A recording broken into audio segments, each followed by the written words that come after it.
De ahí empezó la grabación. Me dan un segundo para compartir. Lo que tenía acá era...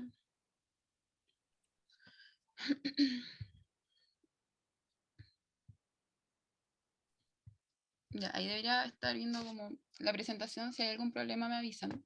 Entonces Se ve hoy, bien en todo caso, Nico. ya, muchas gracias. Hoy nos corresponde, yo sospecho que esta va a ser como nuestra última quizás clase de este eje de magnetismo. Y bueno, aquí tenemos como la agenda de la clase de hoy. Vamos a partir con un resumen conceptual. Ya vamos a revisitar toda esta teoría de la unidad de magnetismo con miras a seguir profundizando en este método de exploración que es la magnetometría. Entonces con esto, primero vamos a partir con un resumen conceptual, cosas que quizás ustedes ya saben y otras cosas quizás que vienen a complementar lo que ya sabían. También vamos a ver un par de magnetómetros. De hecho, literal van a ser dos tipos de magnetómetros que vamos a ver. Y vamos a finalizar con el... Con, ahora, uy, no sé, me tiró una notificación extraña. ¿Sigue todo ok? ¿Está bien todo? ¿Se ve bien, Nico? ¿Todo, Sí, todo bien? todo bien. Ay, es que tenía como problemas de conexión, creo. Me avisan en caso de algo. Entonces, como les decía, vamos a finalizar con los filtros. En particular, vamos a ver cómo se aplican estos y el efecto que generan, particularmente. Entonces, vamos a pasar a la siguiente. Ya, partimos con el resumen conceptual. Ya, esto para ustedes como súper familiar. Ya, pero vamos a retomarlo igual, porque no hace mal resumir. Entonces, el campo magnético terrestre consiste en tres contribuciones principalmente. La figura que vemos acá en la derecha corresponde al campo magnético terrestre principal, y este principalmente está asociado a las corrientes convectivas que ocurren en el núcleo externo líquido. Ya, este está como en la parte interna de la Tierra, donde tenemos roca muy caliente que tiene la propiedad de ser eléctricamente conductiva y por lo tanto está constantemente experimentando este proceso de convección en el núcleo externo. Entonces, eh, justamente estas corrientes, digamos que son eh, autorreforzadas por sí mismos. O sea, el campo magnético de nosotros débil que tenemos terrestre es aquel que va como autoexcitando estas corrientes y finalmente tenemos este mecanismo que se denomina como el geodínamo.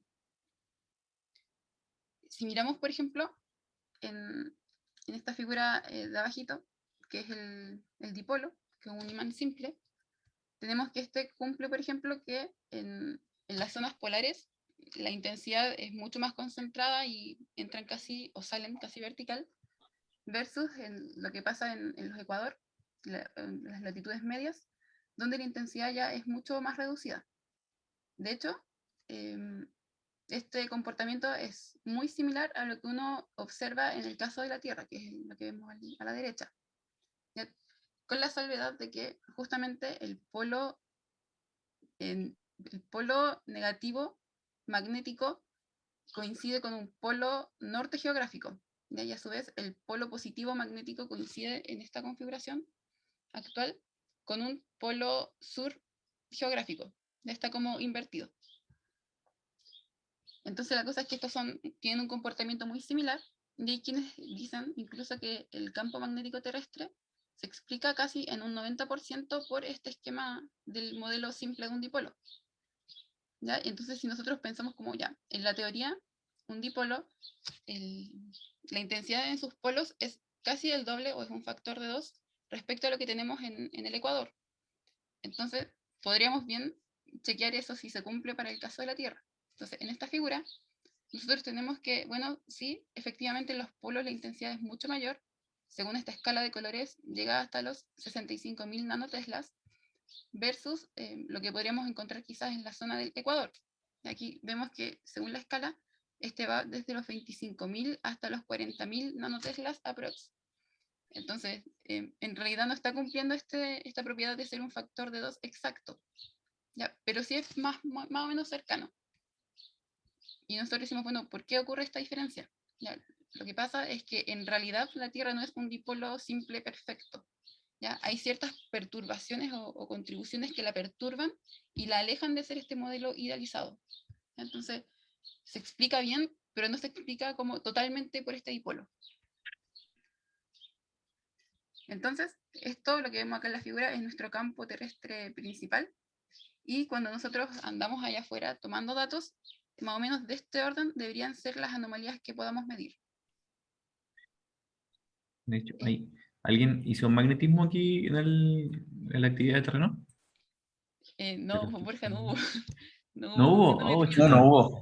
Oh, El magnetómetro parece, o algo así pasó. ¿no funcionó? Falló. Oh, pucha. Bueno, pero claro, si se fijan, de hecho, como justo sobre Sudamérica, hay como un mínimo bien marcado y de hecho los valores que como que uno mide, no sé, pues si sale a medir en Santiago son como súper chiquititos, como de como 23.000 en Tesla, ya que es como poquito. Si se fijan en general, en todos los otros lados es como mayor a eso. La Nico pregunta, ¿AUX sobre qué? Sobre Ah, yo no puedo ver el chat. magnetometría. Como actividad práctica de magnetometría, como terreno. Uy, no sé. Yo me imagino que no, pero los profes manejan más información que nosotros, que nosotros. Pregúntenle a ellos. Pucha, sí. Bueno, ese no es Nico, perdón la interrupción. No, está súper. Gracias. Entonces, algo también que es súper importante de notar en este punto es que si hacemos memoria, cuando hacíamos como consideramos el caso de la gravimetría, teníamos que la forma de la Tierra influenciaba en gran parte a las variaciones de gravedad. ¿Ya? En cambio, acá lo que nosotros tenemos es que estas variaciones no tienen como nada que ver con, o no directamente con la geología o las expresiones en superficie, sino que esto da cuenta en realidad de lo que está sucediendo en el núcleo. Esta es como una principal diferencia. Otra componente es la del campo magnético remanente, que, bueno, es esta, ustedes saben, esta impresión que queda en las rocas una vez que estas se empiezan a solidificar y caen por debajo de la temperatura de Curie. Entonces, funciona como una especie de impresión del campo magnético que estaba actuando en el momento, perdón, en el lugar y en el punto temporal en que ocurre esta solidificación de la roca. Y ya como tercera y última componente están las fluctuaciones que experimenta el campo magnético principal. ¿Ya? Estas principalmente se dan por la interacción entre estas como viento solar cargado de rayos gamma que nos envía el Sol, que interactúan con la capa de la ionosfera, ya que es como tenemos partículas y gases ionizados, entonces su interacción genera o induce corrientes tanto en la ionosfera como en la corteza. Entonces vamos a adentrarnos un poco en esto. Las variaciones del campo geoeléctrico. Nosotros sabemos, eh, nosotros sabemos que este campo no es algo estático, sino que experimenta variaciones. ¿Y a qué debemos esas variaciones? Principalmente a nuestra estrella principal, que es el Sol. ¿Ya? Entonces aquí, a grandes rasgos, las corrientes que se van a generar en la ionosfera dependen de la actividad solar. En esta figura mostramos cómo varía más o menos la señal que uno recibe. En particular, esto es Ottawa, en Canadá, y vemos que entre las 0 horas y algo así como las 9 de la mañana más o menos, la señal viene como más o menos limpia, ¿ya? Y a medida que transcurre la mañana, o sea, como cuando ya empieza digamos que a alumbrar más el sol, o está como más directamente sobre esta región, vemos que la señal viene como mucho más intensa, es como un poco más ruidosa también, debido a que justamente tenemos ya llegando estos rayos gamma directamente sobre esta zona. Luego, cuando empieza como a transcurrir el día y posterior quizás a las 8 o 9 de la noche, cuando empieza a oscurecer, esto comienza nuevamente a tener un nivel como mucho más moderado, hasta, bueno, a las 0 horas se repite. Eso es como una evidencia de cuánto afecta la influencia del sol directamente sobre el lugar. Entonces, nosotros nos podemos preguntar también, ¿qué ocurre con estas actividades particulares que tiene el sol de repente cuando hay tormentas solares? Por ejemplo, aquí vemos dos casos, que es cuando tenemos una actividad solar normal y vemos que se comporta como más o menos suave, y las variaciones que nosotros esperamos obtener respecto a algún nivel base es del orden de las decenas de nanoteslas. Ahora, distinta es la situación si estamos ante una tormenta solar. Vemos que el comportamiento aquí es mucho más errático y la diferencia respecto a algún nivel base va a ser del orden de los cientos de nanoteslas. Entonces, esto alguna influencia tendrá. Entonces, vamos a ver a continuación. Aquí. Y estas son como precauciones o recomendaciones que les damos para poder abarcar estas variaciones. En primer lugar, para estas perturbaciones como la variación diurna, que son perturbaciones que dependen del tiempo, lo que hacemos, o lo que habríamos hecho en terreno, es registrar en simultáneo. Tendríamos dos instrumentos. Uno estaría como seteado como base, donde tendríamos como el instrumento en un punto específico, y este estaría midiendo, digamos que a intervalos regulares y cortos. Y en simultáneo nosotros iríamos con... Dale, Borja. No, termina la idea nomás. Era un comentario cortito. Pero Ya, dale ya, nomás. dale. Entonces tendríamos este instrumento en la base midiendo en un lugar fijo, y con el otro instrumento nosotros iríamos, digamos que, midiendo a través del sitio, en simultáneo, con la idea de poder modelar también cómo va a variar la intensidad del campo durante el lapso de tiempo en que nosotros estamos realizando la medición. Entonces también otra buena idea es que nosotros podemos revisar el tiempo para la actividad solar. Así como cuando uno ve el tiempo en la tele para saber la temperatura del otro día, en este tipo de campaña es súper recomendado que ustedes vean el tiempo para saber cómo va a estar portándose el sol, digamos. O sea, que no vamos a estar metidos en medio de una tormenta solar, sino que va a ser como algo más bien un comportamiento moderado, digamos. ¿Ya? Y les dejamos este link donde ustedes pueden revisar la actividad solar, ya en tiempo real para un periodo creo que de 24 horas. Ya que es algo súper recomendable que se debería hacer antes de ir a terreno. Ahora, Borja, si quieres. Perdón. Solo decir que si se fijan, como este tipo, la corrección como por el instrumento base que se llama el que uno deja, el instrumento que uno deja midiendo fijo en un lugar, se parece harto como a la corrección por marea, pero claro, aquí es necesario como un instrumento porque este comportamiento no es predecible como las mareas. Eso quería decir. Por eso hace falta dos instrumentos, no uno. Buena. Entonces, seguimos avanzando. Estamos ya entrando como en área de correcciones, ya que quizás si es que tienen alguna tarea esto les va a servir. Entonces, recapitulando un poco, la magnetometría es un método potencial y es pasivo. ¿De qué quiere decir esto? Que nosotros estamos ocupando el mismo campo geomagnético que ya existe, que genera la Tierra, e indagamos en las variaciones que causan ciertas estructuras de interés y que tienen la capacidad de ser magnetizables o que ya están magnetizadas.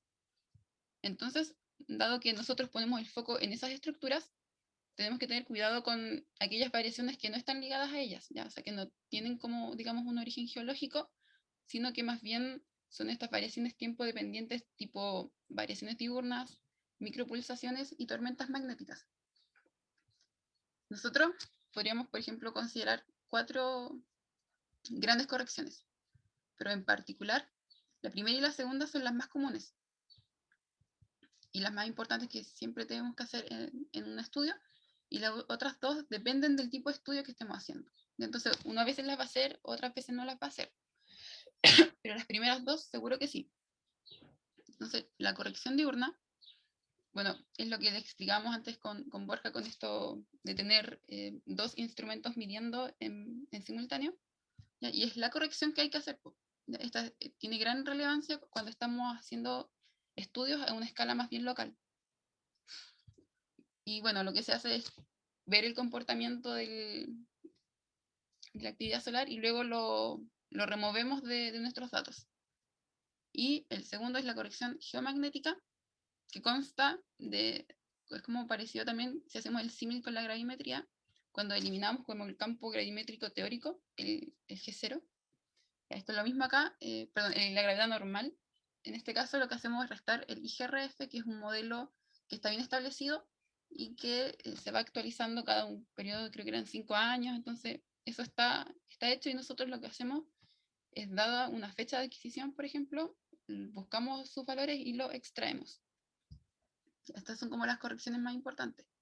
Luego uno también podría considerar una corrección de altitud.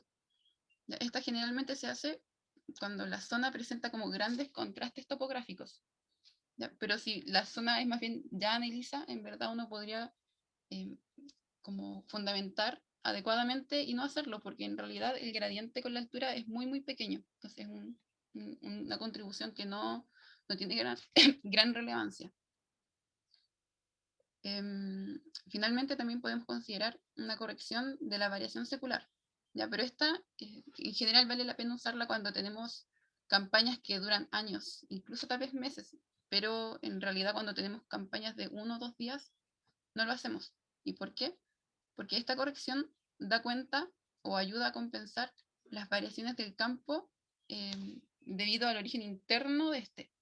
O sea, entre un día y otro, la intuición nos dice que el campo no va a variar tanto, pero entre decenas de años, que podrían quizás tener como de desfase ciertas campañas, entonces ahí sí uno podría esperar que hayan variaciones y debería corregir por este efecto. Ya entonces, estas últimas dos se dan en contextos particulares y las primeras dos se hacen como en general siempre. Entonces aquí en esta lámina les pusimos unas fórmulas que en verdad es para que las tengan a mano, porque los ejercicios que vamos a desarrollar en esta clase vamos a ocupar como casi todas estas expresiones, entonces es bueno que las tengan aquí a mano en la presentación y ustedes puedan ir como fácilmente a ellas. Pero eso, no vamos a ahondar tanto acá. Y vamos a pasar a lo siguiente, que son los tipos de materiales. Ya, esto es relevante porque el magnetismo depende en gran parte, o su importancia radica en que lo que estamos estudiando son las interacciones entre los electrones que componen a los materiales. ¿Ya? Entonces, quizás también les ayude esto a tener como una intuición de a qué atribuir las anomalías que ustedes van a ver. ¿Ya? O sea, como qué tipos de materiales podrían ser característicos de una determinada como respuesta magnética grande versus elementos que quizás nosotros no deberíamos asociar a estas cosas. Entonces, como dato, toda la materia es magnética. Esto suena súper sorprendente, como uno piensa, como aquí, no sé, pues el agua es magnético, el cobre, que es un excelente aislante, también es magnético, y la respuesta es que sí, pues, todos estos son magnéticos, pero la diferencia es que unos son más magnéticos que otros, ¿ya? O quizás podríamos referirnos a que unos tienen mayores susceptibilidades que otros. En general, como que el agua, uno piensa como cosas magnéticas como cosas que atraen, ¿ya? Pero el agua hace todo lo contrario, como que el agua repele. Entonces, de acuerdo al comportamiento magnético de los materiales, estos se clasifican en 5 grandes grupos. Están los diamagnéticos, los paramagnéticos, los ferromagnéticos, los ferrimagnéticos y los antiferrimagnéticos. No, perdón, antiferromagnéticos. Y esos son los 5 principales. Entonces vamos a partir con los primeros, los diamagnéticos. El comportamiento de estos materiales se debe a que los niveles orbitales están siempre repletos y los electrones se encuentran apareados. Es decir, tenemos como un electrón con un spin positivo apareado con un electrón de spin negativo. Y así con todos los electrones que lo componen, y por lo tanto tenemos este comportamiento de positivo y negativo, digamos que se compensan y el momento magnético termina siendo algo nulo. Entonces, en consecuencia, la susceptibilidad de estos elementos suele ser algo muy bajo y negativo, y suelen repeler, digamos. Entonces, ejemplo de esto es el cuarzo, la calcita, el agua y el cobre. Este es como el comportamiento de los elementos diamagnéticos. Los otros elementos que podemos mencionar son los paramagnéticos. Estos en general sí presentan un momento magnético, a diferencia de los diamagnéticos. ¿Por qué? Porque en general el número de electrones es impar. Entonces, si bien tenemos como la característica de que algunos pueden ir compensándose y anulando el momento, igual va a quedar como alguno que va a estar solo y va a generar un momento magnético.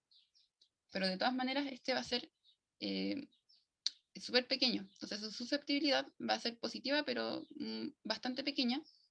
Y si nosotros, por ejemplo, comparamos un elemento diamagnético con un paramagnético, el paramagnético tiene una respuesta de atracción mucho más grande, pero que en general sigue siendo súper pequeña respecto a otros elementos. ¿Ya? Pero respecto como al diamagnético sí es importante.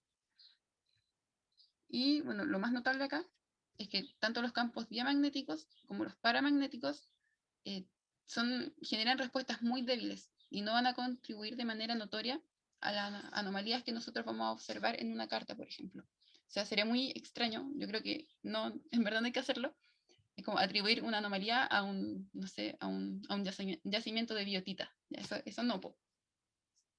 Entonces, los paramagnéticos y los diamagnéticos no son los tipos de elementos que nosotros esperaríamos encontrar bajo una gran anomalía. También tenemos el tipo de elementos ferromagnéticos. Estos es como la intuición, pues cuando uno piensa en magnetismo, cosas que atraen fuertemente, en general uno piensa en estos elementos, hierro, cobalto, níquel, y en general los ferromagnéticos siempre están asociados a metales.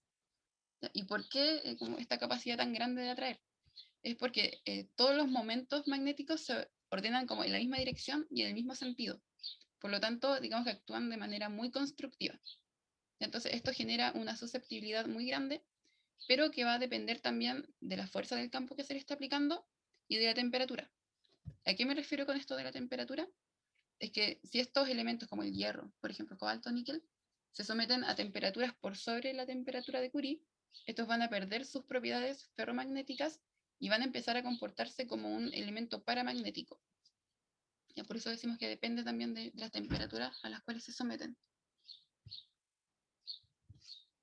Ya, otro elemento son los ferrimagnéticos. Ya, estos se parecen mucho a los ferromagnéticos y de hecho durante mucho tiempo se les encapsuló en la misma categoría de ferromagnéticos, hasta que descubrieron que los ferrimagnéticos tienen un origen o su momento, no, perdón, el origen de su momento magnético era distinto a lo de los ferromagnéticos y por lo tanto los encapsularon ahora en otra categoría y nacieron los ferrimagnéticos. ¿Y cuál es la diferencia? Que si en el caso anterior teníamos que todos los momentos iban en la misma dirección y mismo sentido, por lo tanto actuaban muy constructivamente, en este tenemos que puede ser que estos vayan como algunos en un sentido quizás como positivo y otros en un sentido negativo, pero siempre existe esta cosa de que sus magnitudes van a ser distintas. Entonces, al restarlos, siempre va a quedar una componente y va a haber un momento neto. ¿Ya? Y así es como se genera su momento magnético. Entonces, es distinto a lo anterior, pero digamos que el comportamiento y propiedades son muy parecidas. De hecho, estos también tienen la propiedad de que si se calientan a una temperatura por sobre el punto de Curie, pierden sus propiedades ferrimagnéticas y empiezan a comportarse como un elemento paramagnético. Y ejemplos de estos son la magnetita y la ilmenita. Y finalmente, los elementos de tipo antiferromagnéticos, tenemos que estos bueno, tienen dos opciones. Ya, estos pueden ir en la misma dirección y sentido, pero también estos pueden contraponerse. Y de ahí tenemos dos casos. Si el valor absoluto de los momentos es igual, entonces estos pueden anularse y se cancelan. Y si por otra parte, bueno, sus momentos, perdón, el valor absoluto de sus momentos no es exactamente igual, no se van a cancelar, pero sí se van a ir reduciendo. ¿Ya? Entonces es como antiferromagnético, de ahí viene como el nombre. Y un ejemplo de esto es, por ejemplo, la hematita. Ya, hasta aquí vamos con el repaso conceptual. Ahora vamos a partir dando como ideas muy generales de cómo funcionan algunos magnetómetros. Ya cabe destacar que hay una serie, o sea, en verdad son muchos los tipos de magnetómetros, pero vamos a revisar dos nomás acá. Ya quizás si ustedes se sienten como más curiosos pueden seguir indagando en otros, pero igual, por ejemplo, ya aquí tenemos el de protones.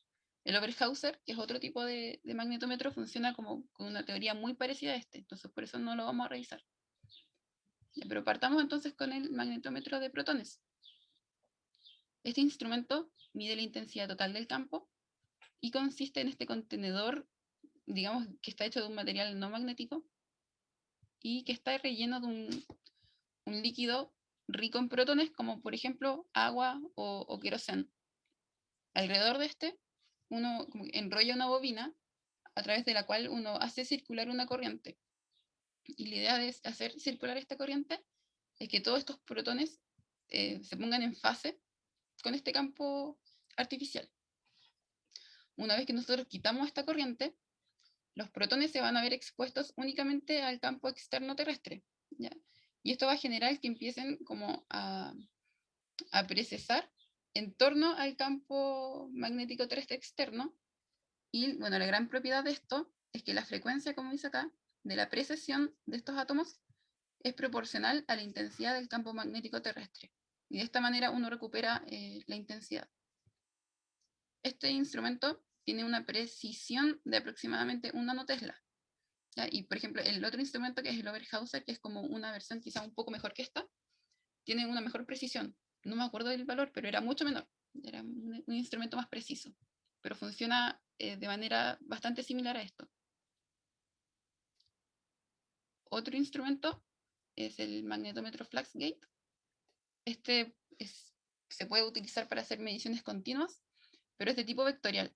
¿Ya? A lo que nos referimos con esto es que si ustedes quieren, por ejemplo, medir la componente horizontal X, tienen que tener el instrumento orientado de acuerdo a esa componente y no va a medir las otras. Ya solamente se va a enfocar en la componente X.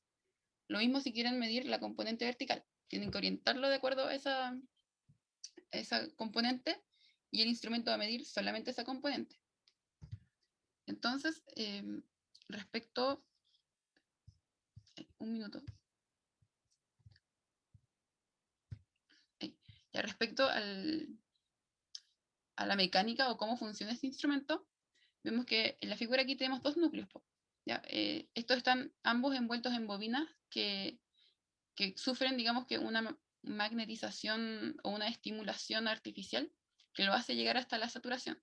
Esto quiere decir va como magnetizado, no magnetizado, después magnetizado inversamente, magnetizado. Entonces va como cambiando periódicamente y esto va a inducir cambios de corriente en la segunda bobina.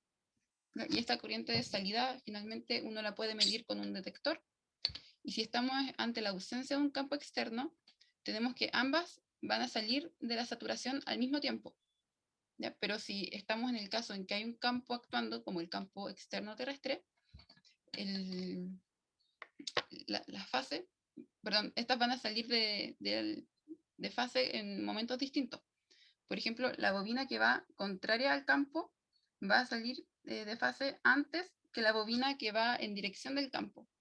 Entonces, durante este tiempo, estas van a tener como una diferencia de voltaje. ¿Ya? Y al final, digamos que el tamaño y el desfase que tengan estos pics van a dar cuenta finalmente de la intensidad y la magnitud del campo magnético terrestre que estamos midiendo. ¿Ya? Y la precisión de este instrumento es de aprox 0.2 nanoteslas. Es un poco mejor que el anterior. Bueno, eso es como, bien, en resumidas cuentas, cómo funcionan dos tipos de magnetómetros. Hay muchos más tipos. Ustedes pueden quizás como, si quieren investigar cómo funcionan algunos otros, pero en general no, no son como tan distintos. Tal como les decía, quizás hay otros que toman estos mismos y los mejoran un poco y tienen otro magnetómetro. De hecho, creo que hay unos como gradiómetros que son capaces de medir las tres componentes y lo hacen usando, por ejemplo, tres magnetómetros de tipo Flaxgate que se orientan en las tres componentes, pues así uno puede medir como el campo en todas sus componentes. No sé si hasta acá hay algo que quieran comentar, alguna duda, antes de pasar a los filtros. No por mi parte. Está claro. Sí, Yuki. Súper. Vamos a continuar entonces. Si después quieren volver a alguna parte, me avisan. Ya bien, justamente fue súper conveniente porque ustedes en la clase del martes estuvieron revisando la carta magnética de Osorno, que es esta misma que tenemos acá. Nosotros teníamos datos, que es exactamente este mismo paño magnético, la misma carta, solo que está como con, digamos, una escala de colores distinta. En la clase donde revisaron la carta ustedes, tenían que, por ejemplo, los máximos eran colores magenta y los mínimos azul. Y aquí tenemos otra escala de colores donde los máximos son rojos y los mínimos son como violetas tal vez, como azul, violeta. Y entonces, por eso se ve como un poco distinta, pero si se fijan en la forma es exactamente igual. Tenemos como en la zona izquierda unas anomalías grandes versus estas otras anomalías que son un poco más reducidas, pero que están como mayormente presentes a la zona hacia el este, ¿ya? Y que está asociada a los depósitos volcánicos, versus este otro máximo que está asociado más bien a un paleomagmatismo tiempos muy antiguos. Entonces, bueno, es importante que mantengan como en mente la geología, porque ustedes estuvieron revisando como las razones geológicas que explican tal vez este comportamiento. Entonces nosotros ahora vamos a tomar estos datos crudos y le vamos a aplicar filtros para que ustedes vean cómo responden estas anomalías ante distintos filtros. Entonces, ¿por qué nosotros queremos aplicar filtros? Es porque, bueno,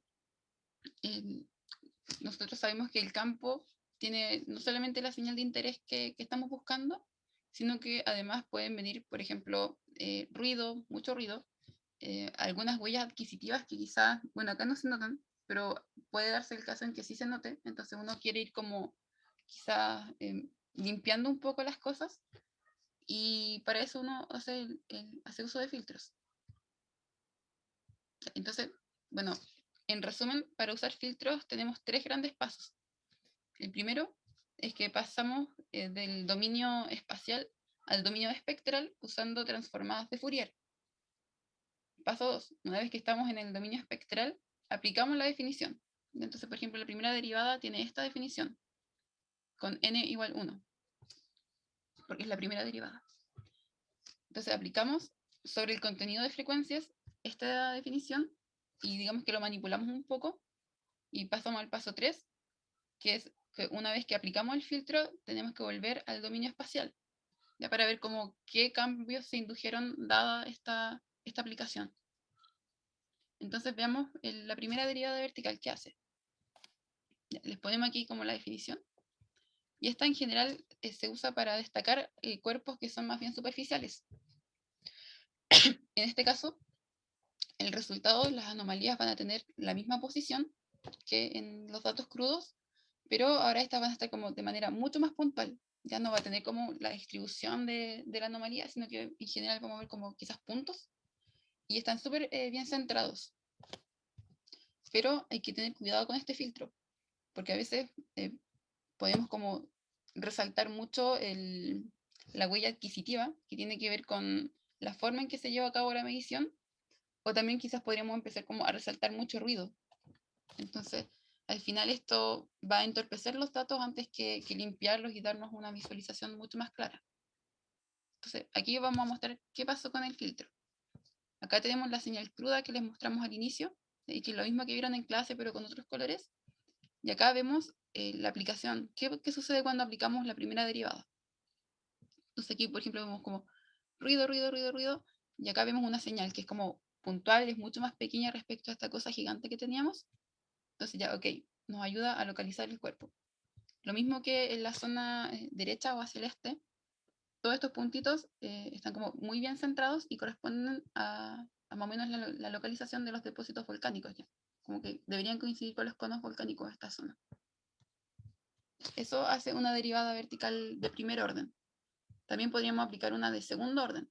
No le quise mostrar porque el resultado era como que para estos datos, para efectos de estos datos, como que resalta mucho el ruido, entonces al final no era como una aplicación buena. Quizás no es bueno aplicar una segunda derivada, pero una primera derivada es bastante útil porque nos ayuda a localizar los cuerpos. Ya es como ayuda a una interpretación bastante sencilla, sin querer como ahondar más en los detalles. Uno simplemente quiere saber dónde está el cuerpo y de manera bien centrada uno puede aplicar esta derivada o este filtro de primera derivada. Vamos a ver otro filtro, el de reducción al polo. Esta es su definición. Entonces, donde tenemos los datos en el espacio, los pasamos al dominio espectral, aplicamos esta definición y luego volvemos otra vez con la antitransformada de Fourier al dominio espacial. Y lo que vamos a ver es que esto va a remover, digamos que, la dependencia de los datos con la inclinación del campo. Por ejemplo, esto se dice que nos muestran los datos que nosotros tenemos o que hemos adquirido como si se hubieran medido en el polo. ¿Por qué? Porque en el polo el vector es, digamos que vertical. Entonces ya no tenemos esta componente como más o menos horizontal que encontraríamos en latitudes medias. Sin embargo, igual hay que tener cuidado porque si estamos como en una zona ya muy cerca del ecuador, esto empieza a fallar y digamos que la localización del cuerpo ya no va a estar como en un en un lugar que sea como tan certero. Ya, quizás podríamos como inducir algunos errores, pero de todas maneras hay algunas formulaciones que permiten corregir esto. Ya, algunos autores han desarrollado los cálculos y han encontrado correcciones para ir solucionando estos errores. Entonces, en consecuencia, este filtro, su gran uso es que ubica las anomalías justo encima de los cuerpos que la están causando. ¿Ya? Porque nosotros en general tenemos como comportamientos bipolares y el cuerpo se espera que esté entre medio de los polos. ¿Ya? En este caso no, simplemente vamos a tener un máximo o un mínimo. Entonces cuando aplicamos el filtro vemos lo siguiente. ¿Ya? En verdad no se ve tanta diferencia, ¿cierto? Yo lo veo como, no sé. Al menos ya no se ven como estos dipolos, como, no sé, a ver, este de acá. Ya no se ve tan claro. Entonces vamos a mostrar ahora lo mismo, pero con contornos. ¿Ya? Estos son los contornos de los datos crudos, lo que vemos acá. Y vemos que justamente, por ejemplo, para el caso de este dipolo, ahora tenemos la señal de un único polo o un máximo, y se encuentra justo en el límite entre la anomalía positiva, que va por acá, y la anomalía negativa, que va por este otro lado. Entonces, justo en el centro, este filtro nos localizó el cuerpo. Dice, aquí está el cuerpo. Lo mismo, por ejemplo, en este otro dipolo aquí, que también es grande. Entonces, vamos a ver acá, tenemos los contornos de la anomalía positiva, por abajo la anomalía negativa, y el punto, perdón, o el cuerpo o la fuente queda justo en medio de estos. ¿Ya? Entonces ya no tenemos este comportamiento dipolar, sino que tenemos un único máximo que está representando a la localización del cuerpo. Y lo mismo con los otros, ustedes pueden ir siguiendo las líneas de contorno y fijarse que ahora con la anomalía, perdón, con el filtro de reducción al polo, las fuentes están quedando justo en el centro. ¿Se entiende hasta ahora cómo van funcionando estos dos filtros que hemos visto? Sí. Vamos bien, ya, súper. Muchas gracias. No, hay una consulta, ahí te marca el contacto geológico en la figura 2, o sea, la de la derecha. Ah, no, son los contornos de anomalía. Son, No, por no, pero ejemplo, los máximos. el cambio de dipolo del negativo a positivo ahí, donde tiene el mouse. Ya, te estás centrando en la fuente. Ah, ya, La fuente sí, sí. magnética ahora te está diciendo, bueno, en este lugar está. Antes teníamos que la fuente, por ejemplo, aquí, podía estar en algún punto entre el máximo y el mínimo. Ahora te dice, Claro, bueno, hasta como justo en este punto. Esa es como la gran ya. utilidad del filtro. Ya, vamos a ver otro filtro ahora. La señal analítica. Ya, digamos que tiene un funcionamiento muy parecido o su efecto es muy parecido a lo que te entrega la reducción al polo, ¿ya? En el sentido de que nos permite saber o centrar la anomalía justo por encima de la fuente que la está causando. Esta actúa como un filtro pasalto, o sea, va a destacar las fuentes más bien superficiales, y una gran ventaja de esto es que nosotros podemos implementarlo prescindiendo de, por ejemplo, datos tales como la fecha de adquisición o el campo magnético presente en esa zona. ¿Ya? Porque dada la formulación de un filtro, digamos, de reducción al polo, es vital conocer cómo es el campo magnético en el momento en que estás realizando la medición. ¿Ya? Esos son datos con los que uno tiene que contar. En cambio, con la señal analítica, uno no necesita esa información. ¿Ya? La formulación es distinta, de manera que te permite centrar las fuentes, pero sin conocer esa otra información. ¿Ya? Por ese lado es buena. Entonces aquí vemos el efecto. ¿Ya? Igual la respuesta es bastante como diferente. Vemos que todo lo demás es como ruido, excepto la señal. Aquí coincide con este máximo de acá. Acá esta también es un máximo asociado a este dipolo de acá. También está otra vez centrado. Y así con todas las otras señales de los cuerpos volcánicos que están en esta orientación como subvertical y en el sentido norte-sur. Ya, pero el funcionamiento está como realizando la misma cosa que hace un filtro de reducción al polo. Otro filtro está la continuación analítica. Esta puede ser hacia arriba o hacia abajo. Entonces, cuando hacemos continuación analítica hacia arriba, lo que hacemos va a ser destacar las longitudes de ondas grandes, o que en general están asociadas a los cuerpos que son más bien someros, y cuando hacemos continuación hacia abajo, vamos a destacar, al contrario, las fuentes que son más bien profundas. Entonces, una de las grandes utilidades que tiene este filtro es que nos ayuda a, digamos que, homogeneizar las fuentes, o perdón, las bases de datos. Por ejemplo, como ustedes veían en la carta magnética de Osorno, hay datos de hace mucho tiempo, como del año 60, después siguieron midiendo el año 70, y todas estas campañas quizás no tenían como la misma altura nominal de vuelo. O sea, no todas fueron sobrevolando a la misma altura, o quizás hubieron campañas que se hicieron a pie. Entonces uno puede usar estos filtros para ver cómo sería la respuesta magnética si estuvieran todos al mismo nivel, o todos en el piso, o todos a una determinada altura, etc. Y de esta manera nosotros podemos ya juntar como la base de datos y armar toda esta grilla grande. Entonces vamos a ver cómo afecta. Tenemos otra vez, como siempre, los datos en crudo a la izquierda, y hacia la derecha tenemos los datos donde ya se aplicó el filtro. Entonces, ¿ven alguna diferencia? Esta es una continuación analítica 0 metros para arriba. ¿Ustedes los ven? ¿Notan alguna diferencia o están iguales?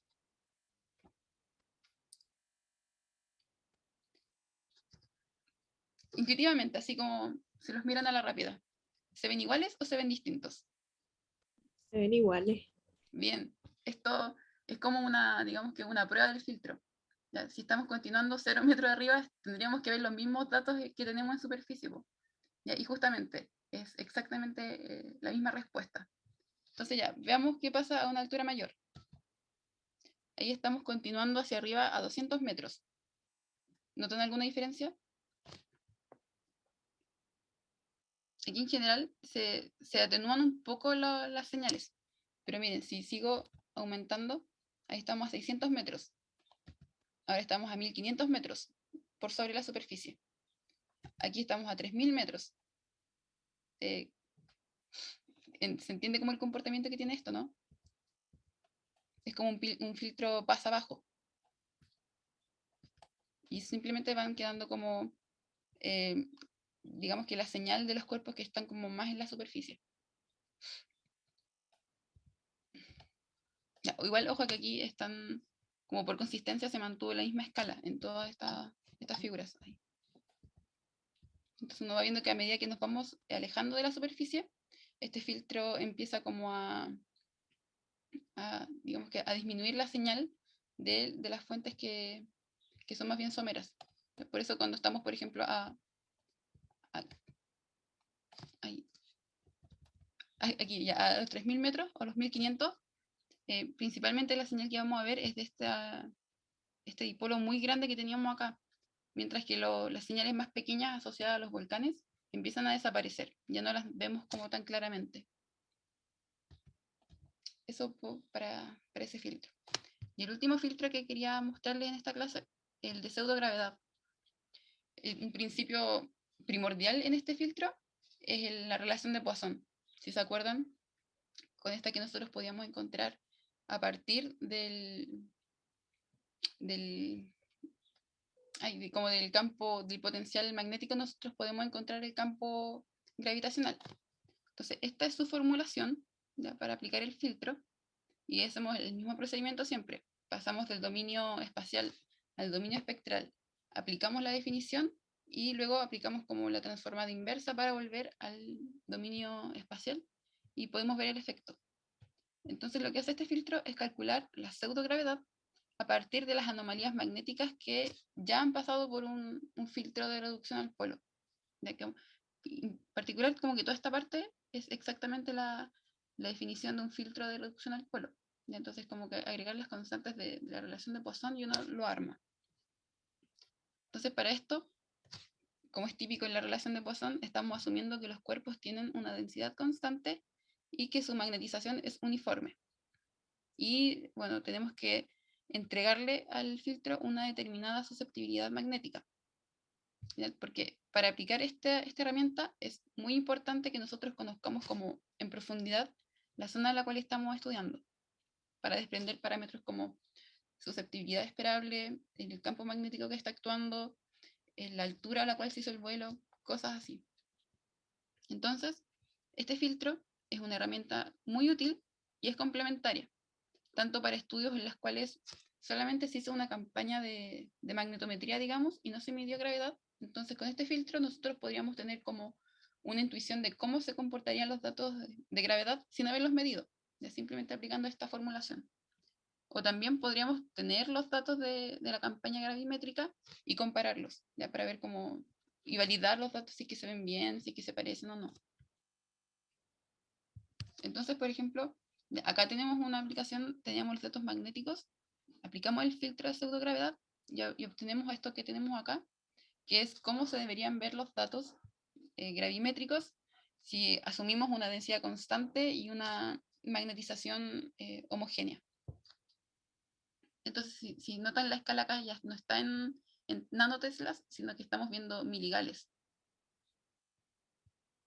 Así que, bueno, eso respecto a los filtros. No sé si tienen alguna consulta, algo de la clase, porque ahora deberían venir como los ejercicios.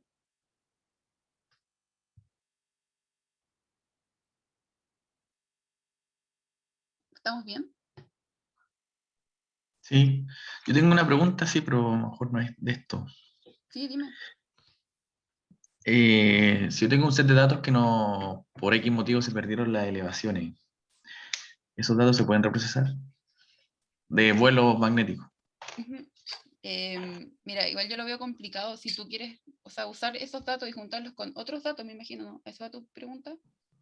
¿O no? O sea, utilizar los datos, porque lo que pasa es que son unos datos antiguos que nosotros tenemos y están ahí botados y porque sabemos que faltan la altura de la elevación de los vuelos y están perdidos, se perdieron.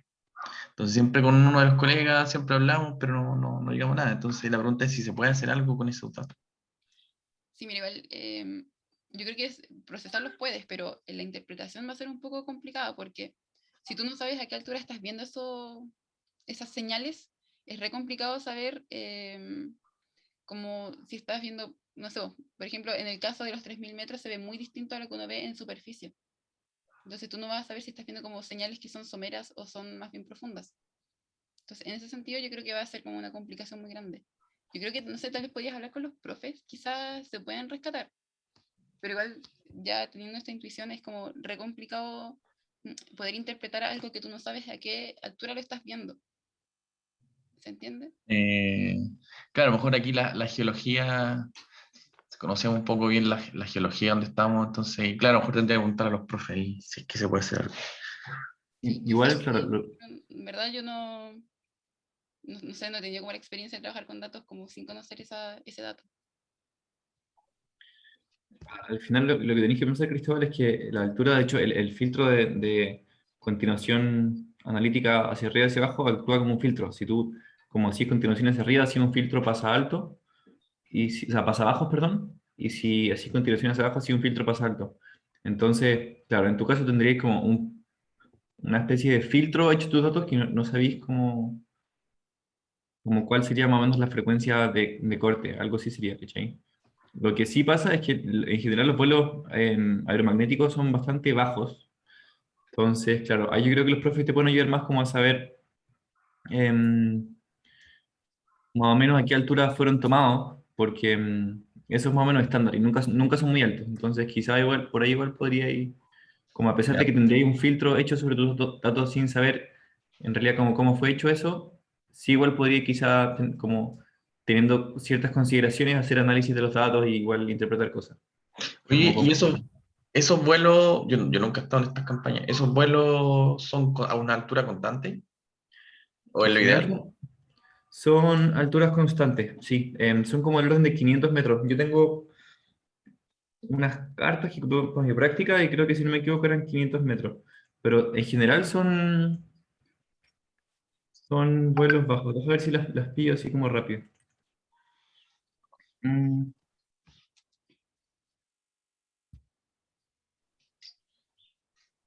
tengo... em, aquí están. Eh, pu- pu- pu- pu- No sé si puedes compartir, Borja, o te tengo que dar. A ver, no puedo. ya dame un minuto. Ya. Igual yo creo que Por la hora, no sé si veamos ejercicios, hay dos opciones. Les podemos con la Nico subir la pauta que la Nico hizo de los ejercicios que dejaron propuestos, o podemos hacer una grabación y subirles la grabación. No sé qué prefieren. Enunciado el mismo que habíamos dejado el miércoles pasado, que íbamos a hacer como esta auxiliar recuperativa, pero no hubo quórum, así que déjalo para ahora. Quedamos Em, igual. Sí, pues, quedamos igual. Son dos ejercicios, quizás podríamos, bueno, no, ya estamos en la hora, darle algunas como cosas muy rápidas, le subimos la pauta y podríamos dejarles tal vez como grabado el desarrollo. No sé si les parece eso o prefieren como tener una clase para hacer estos dos ejercicios. No, yo creo que en la pauta ya sí. Eso, no sé qué dice el resto, pero porque llega poca gente igual, po. Sí, hemos tenido como baja participación. Sí, pucha, igual entiendo que estén cansadas, pero para nosotros igual es fome. Y mira, esto es una carta magnética de... Uy, me fui... Perdón, es que me pesar el documento y como que se me chinga el compu. Esto es una carta magnética como de una zona del norte, como hacia la costa, cerca como de Antofagasta. Y aquí están las especificaciones de la carta. Entonces, aquí 500 diría... metros. Dice.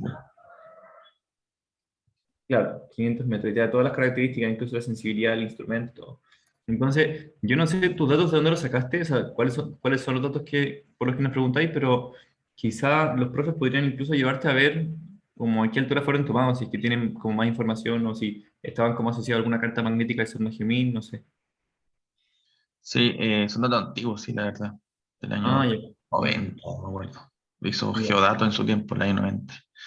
Ah, ya, chute. Claro, eso no tiene que ver con el San Gemín, pues es una empresa privada. No, no, sí. Ya. Bueno, Pero ahí eso. voy a seguir investigando eso. Y voy a Sí, poner. pero yo creo que se pueden hacer cosas, sobre todo porque si te fijáis, claro, 500 metros, si aplicáis, si en el filtro que les mostró la Nico, le aplicáis 500 metros de contención analítica, no cambia tanto. Entonces, por ese lado, caché, como que al final tus datos no van a estar tan distorsionados. Sí, voy a meterme de nuevo a ver si puedo encontrar ese Mm. dato. Pero bueno, gracias Borja por la info. No, no. Ya, pues entonces les subimos la pauta de los problemas. Vale. Genial. Igual, quizás si ustedes los revisan antes, o durante esta semana, los pueden revisar la pauta y si tienen dudas nos pueden contactar también. O si no sé, pues se ponen de acuerdo y hay algo como que en verdad no queda como tan claro, nos avisan, ya podríamos quizás tener una clase extra y no tengo ningún problema, para poder ir como viendo esto y dejarlo más claro, porque en verdad yo creo que esta es como nuestra última clase tal vez de magnetismo. Entonces, si es que no hay otra instancia, sería bueno que se comuniquen con nosotros en caso de dudas. Y si no, bueno, si está bien, bueno, leen la pauta y está todo escrito, pero igual, sí, pues igual es fome como ver una pauta nomás pues, y leer nomás. Así que cualquier cosa. Bueno, el primer ejercicio es como lo mismo que hicieron en la auxiliar extra con una esfera, pero ahora lo están aplicando a un cilindro. ¿Ya? Pero el procedimiento es lo mismo, entonces, no sé, quizás si ustedes se quieran como poner a prueba y decir como, ya hice la esfera, quizás puedo ver si es que me sale el cilindro. Y intentar y comparar con la pauta. Y ya el segundo ejercicio es como mucho más interesante, a mí me gusta más. Aquí como que aplican muchas de las formulaciones que vienen en cátedra. Usan, por ejemplo, la razón de Königsberg, vectores de magnetización, campo magnético, usan muchas cosas, entonces igual ese ejercicio es re entrete, pero es súper largo. Entonces, de repente si se pierdan, por favor manden correos, ¿ya? Nosotros los podemos ayudar o hacer una grabación para esto. Así Ya, que ahí nos avisan. vale, gracias. No, de nada. Entonces, no sé si hay alguna otra duda que quieran resolver. No, no por mi parte, sí, estaría Ok. listo. Ya, pues entonces podríamos dejarlo hasta acá. Y ahí están todos Claro. invitados a enviar correos en caso de dudas. Buen fin de semana, que estén bien. Usted Igualmente, igual. que les vaya muy bien. Chao, chao. Nos vemos. Sí, Chao. muchas gracias, chao. Chaito. Cuídense. Oye, Borja, tengo un problema.